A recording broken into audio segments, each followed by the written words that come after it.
fatherless kids in the kitchen. All right, welcome back to Gamer Sanctuary, Fresh Coast Gaming fans. We're gonna do a little birthday special. Yesterday was my birthday. How's it going? Muggins managed to break free from the family for a couple hours to join me in a game of Warmachine versus Hordes.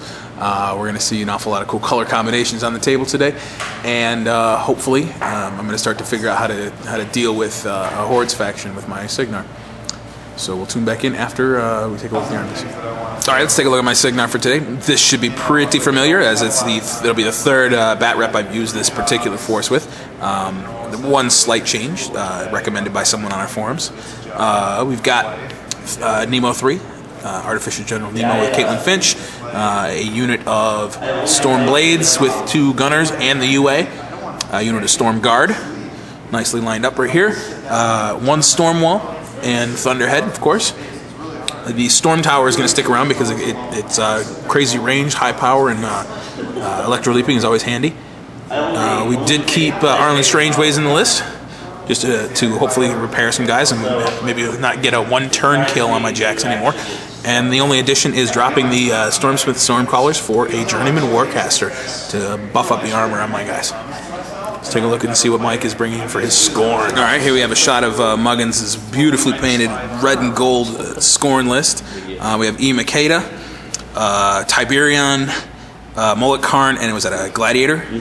A unit of Slingers, which are going to be nasty against my jacks. They get the extra dice against non-living models, thank you.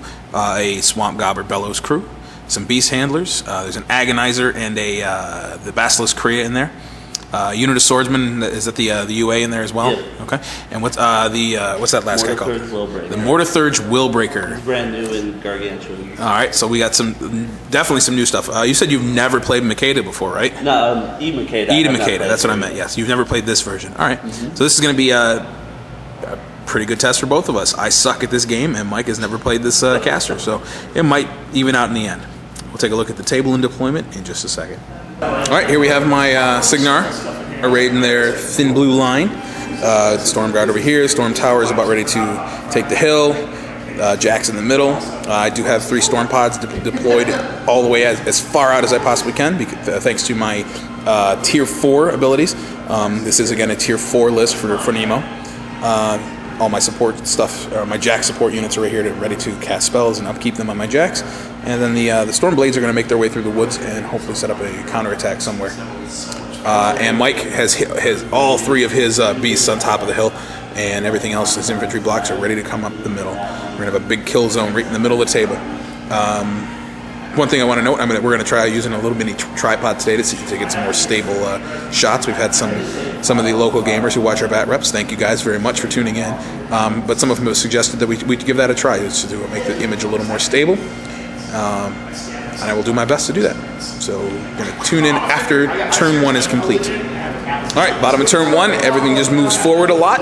Mike casts some really good spells to get his Moloch Missile ready to go. He's got Leash on him. The Swamp Gobbers dropped their template on Tiberion.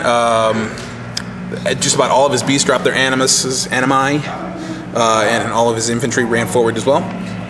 On my side, everything ran forward also. I have Arcane Shield on the Storm Wall and Failsafe on DJ Thunder, and everything else kind of ran forward and stacked some focus. So we're going to go into the top of turn 2. That would be my turn. All right, my Cygnar line advances, and didn't do an awful lot this turn, but we'll cover it anyway. The Storm Tower took out 2 of the swordsmen with its long-range shot. Thunderhead and Stormwall both advanced and tried to take some shots on Mullet Karn. Thunderhead missed both, needing 11s, rolling a pair of 9s on boosted attacks. It was a long shot, but I wanted to try to knock some damage boxes off of him if I could. I did actually hit him once with the Stormwall's heavy barrel, and he transferred it off to, thanks to Shield Wall, to what's the big dude's name? Tiberion, thank you. But Tiberion has a much higher armor. I still rolled really, really well. I think I did 9 boxes of damage to him with 1 shot, so it was pretty good. Everything else just advanced forward. I did cast Lightning Shield, I believe it is, Electrify on the Thunderhead, so anything that hits him in melee is going to get repel back, and he also has evasive on him thanks to Arlen Strangeways. So anything that misses him with a ranged attack, if he gets missed with a ranged attack, he's going to be able to evade backward a little bit. And that's it. So we're going to see what the long blob of Skorne infantry on this flank and all the beasts on the other are going to do. Oh, the two rings are the storm walls covering fire templates. All right, as you can see, the Skorne moved up quite quickly. A couple things took damage from my blast templates, or from my covering fire templates. The biggest thing that happened over here was Tiberian came in and just beat the living snot out of the Thunderhead. I forgot, because Tiberian has that special rule where he can't be moved anytime other than during his activation. The Electrify did nothing to him. Oh, you know what though? We do have to resolve a couple POW 14 hits on him from Electrify. I believe he hit him 5 times. So we'll have to do that, and Mullet Karn once as well. Karn ended up getting charge blocked somewhat by his own guy right here. He came in and finished off the Thunderhead, then slingshot to the lightning pod, and then hit the storm wall a couple times. Did not do a whole lot of damage. With sidestep. Yeah, with sidestep. Thank you. And then the slingers right here all shot at the storm wall and did a grand total of 2 damage. And he has a POW 12 roll coming Arcane up. Shield. Yeah, Arcane Shield is the best. And that's about it. Everything else advanced, and we'll see if I can't at least try to counter in my turn 3. All right, I'm going to show you the corner of the table and all the stuff Mike had to remove this turn. It was pretty nasty thanks to all the Electro Leaps, reach attacks over here. Polished off half the infantry with the Storm Guard. Nemo popped his feet and then just went nuts. We were just arcing lightning everywhere. I cast I cast Lightning Shroud on the Storm Wall, and he pummeled Karn and Tiberian into the ground with a whole bunch of POW 22 swings, boosted because it's electrical damage. So yeah, that feat with Lightning Shroud is incredible on him. And even the Storm Blades over here did a number on the Gladiator. Is that what that was? Yeah. And the Gladiator, yeah. Thanks to me hitting with the first shot from the Assault order, thanks to him, I get Assault. He hit with the shot, so all the other shots hit automatically. And thanks to the being within the radius of the leader, also they all got the extra damage roll. The 3 charge attack hits finished him off. So Mike is down to that.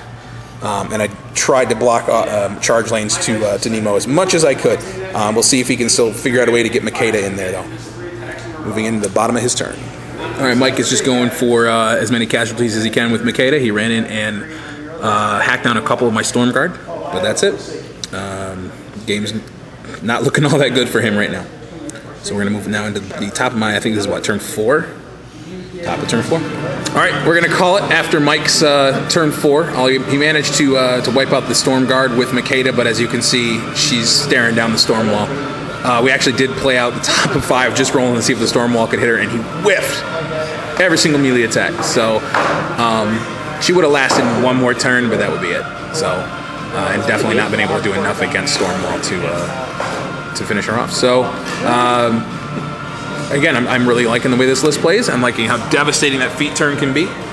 And if Stormwall doesn't get one hit killed by a crazy Jack combo from Retribution, he's pretty nasty too. All right, so thanks again for watching, and maybe we'll try to get in another one this weekend sometime. We've got the Fresh Coast Gaming Boating Day coming up at Jeremy's house tomorrow, so we'll see if we can get a bat rep on the beach.